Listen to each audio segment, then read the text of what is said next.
Welcome back. We are now 3 months away from setting off and it's never felt less ready to go on Selkie.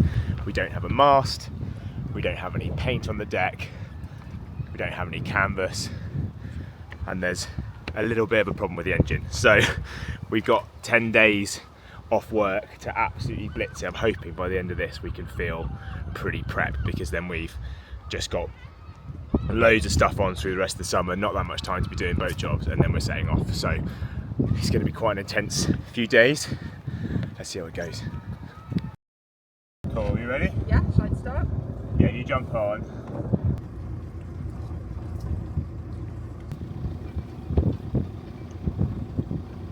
Step when you're ready.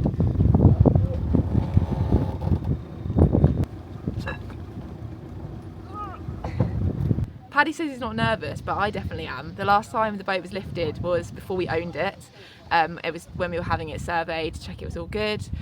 We've not actually lifted it or painted it or cleaned the hull since we've owned it, and we've had it for about a year and a half, so it's going to be really dirty.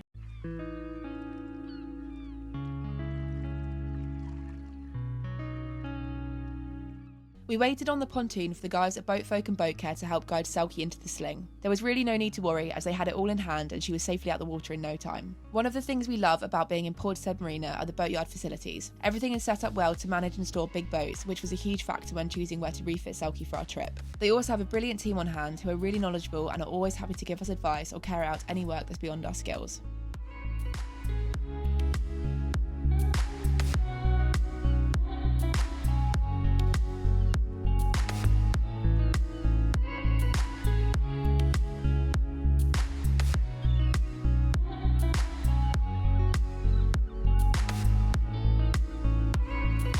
It's not every day your boat stops cars.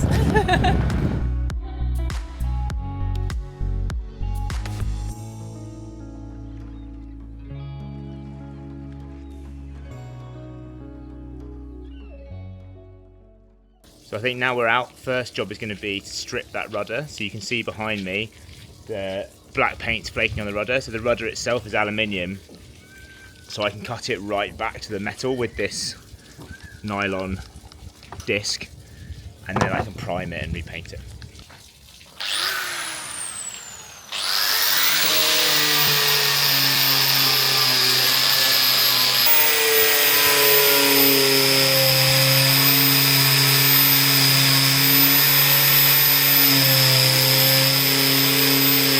It's about 9 PM and we've just finished up on the boat and we're heading over to the camper van, which is where we're sleeping all week, because we can't sleep on the boat whilst it's in the yard. So we've got all of our bedding in this gorgeous IKEA bag and we're taking it over to our camper van, our friend's camper van, and we're going to sleep in there tonight, which is going to be an adventure. And the best thing about this camper van, it used to be our camper van. It did. We sold it to our friends and they've lent it back to us for the week, which is really nice of them. And yeah, it basically means that we can do as much DIY as we want, as late as we want, and we've got somewhere nice and clean and cosy to sleep. Woohoo! Woo. Home Back sweet van. Go on then. Peggy loves it in here. I love this thing. Yeah. We built this, converted it in lockdown. What's that, March 2020? That spring. Something like that, yeah. Bought this as a panel van and converted it. It's one of my proudest achievements. It is nice to be pretty back. lush. We got a fridge down there, bin back there, water, oven, toilet, and then this pulls out into a bed.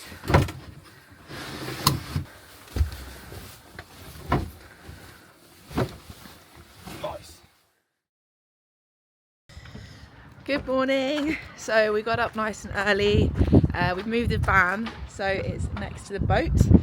And Paddy's gone out, he's training for a triathlon, so he's gone out running, and I'm going to start sanding back the old anti-fouling and prepping it ready for the new stuff to go on. That's the first big job we've got to do, and it's just stopped raining. The sun's come out, so yeah, it's time to get cracking.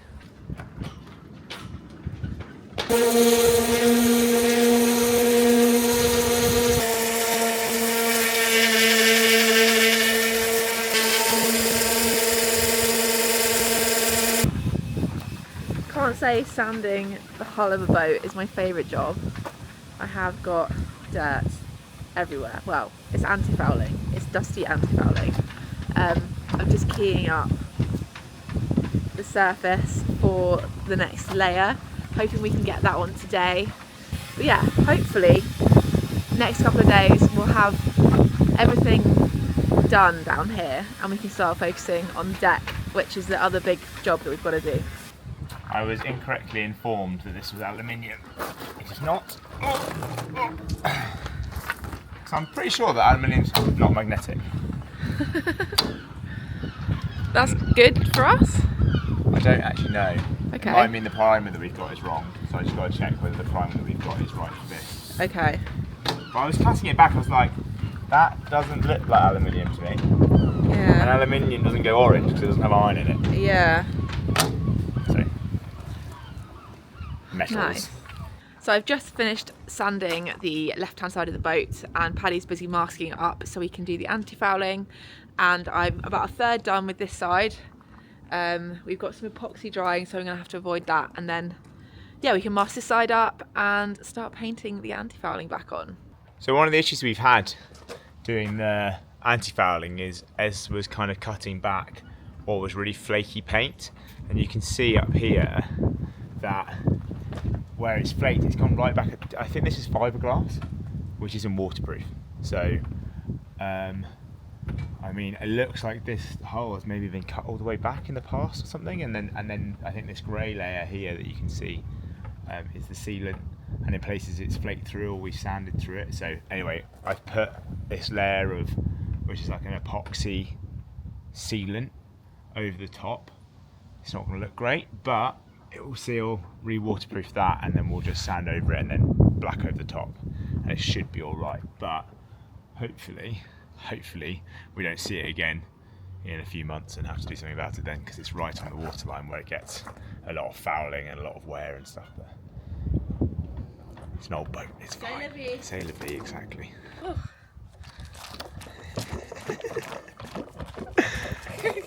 It's an interesting paint mixing technique. My arms are tired. I think that's probably mixed enough. Why do they make this so hard to get into? So they don't open by accident. Oh, Christ. Give it a little twist when you're at the bottom. Maybe we should trade jobs. Yeah? Yeah. I think I might have loosened it for you. Yeah, sure. I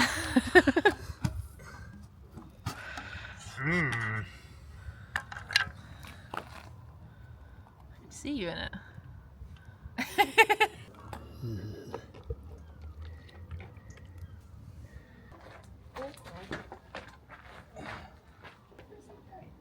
Pardon?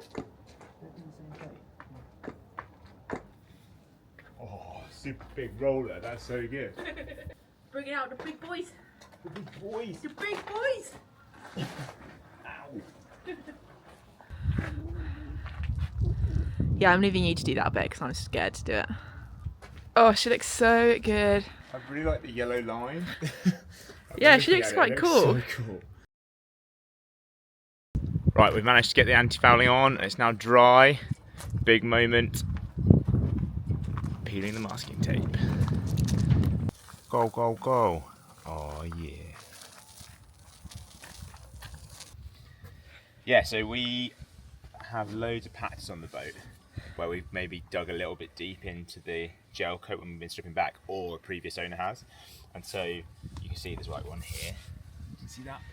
So that's the fiberglass, which is like the actual like raw fiberglass of the hull, and that's not waterproof, that can pull in water, so we need to like epoxy over the top to protect it. And I bought this epoxy I'm having real troubles getting it to set, so it's like coming up a bit waxy and stuff. So this is the second time I've done it, and you can see it's a bit like it like peels off like wax, and that's been on there for like 12 hours. So yeah, I think I've got to strip it and do it again, which is sad. That's super annoying. It's very annoying. My parents had agreed to come and help us for a few days, which Peggy was very pleased about. We quickly put them to work sanding and scraping to get the deck ready for paint, but even with the extra hands, our timings were slipping. We were starting to worry about whether we could get it all done before Selkie was due to go back in the water. It is, day number 5 of the boat being out of the water? So we're like midweek, we're all a bit tired. I've got bleary, dusty eyes from 2 days of solid sanding. But Esme is making a killer breakfast. Her dad is about to show up. Oh, my coffee is here, thank you, John. And I'll show you what we're doing up here. So, we now have sanded the whole boat back. So this is pretty much as fine a detailing as we're going to get. The other really exciting thing is the cockpit enclosure is arriving today. So new spray hood and enclosure over the whole cockpit, which is going to give us sun cover in hot countries, but also like completely seal around the edges of the coaming to give us like some good wind and rain protection. Fingers crossed, once we're taped up and that's here, we might get the first layer of primer on.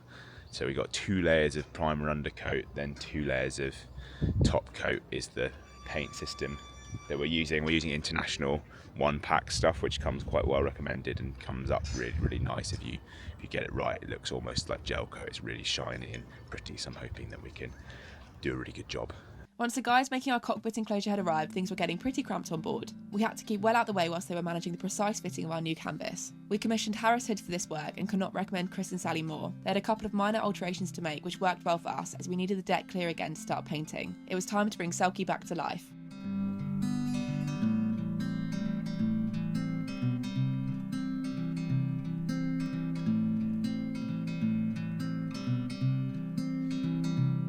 It's just gone 9:30 in the evening and we're about 2/3 done with the first layer of paint. I think we've just decided we're gonna keep going until it's done or it gets dark, because it takes 16 hours to set before you can sand it back. So if we don't get it done tonight, it sets back our whole day tomorrow. So we're just gonna keep going, I think. This is where Paddy is. I'm down here. Hello? I'm going to start in the cockpit and then we're basically just going to keep working around the boat until we end up by the ladder, and then we'll grab the dog and just paint ourselves off the boat basically and go to bed.